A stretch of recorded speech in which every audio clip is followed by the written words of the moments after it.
ஆனால் இந்த குடும்பம் என்பது தேவனுடைய இருதயத்திலே இருந்து தோன்றினவை.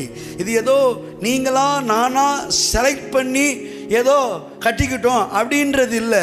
உலகத்தில் சொல்லுவாங்க பாருங்க, திருமணங்கள் சொர்க்கத்திலே நிச்சயிக்கப்படுகிறது. அது 100% உண்மையான வார்த்தை. நம்ம ஏற்றுக்கொள்ள மாட்டோம் பாருங்க.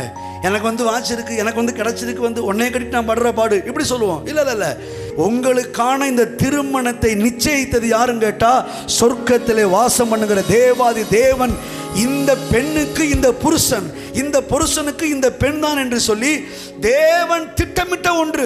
உங்களுக்கு பெண் பார்த்து மாப்பிள்ளை பார்த்து கொடுத்தவங்களா இருக்கட்டும், இவங்க எல்லாருமே ஒரு உதவிக்காரர்கள் தானே தவிர இதை நிச்சயித்தது யாருன்னு கேட்டா கடவுள். எல்லாம் சொல்லுவோம் கடவுள். கர்த்தராலே நிச்சயிக்கப்பட்டது தான் உங்களுக்கும் எனக்கும் ஏற்படுத்தி கொடுத்திருக்கிற இந்த அற்புதமான குடும்ப வாழ்க்கை, குடும்பம் என்கிற அமைப்பு.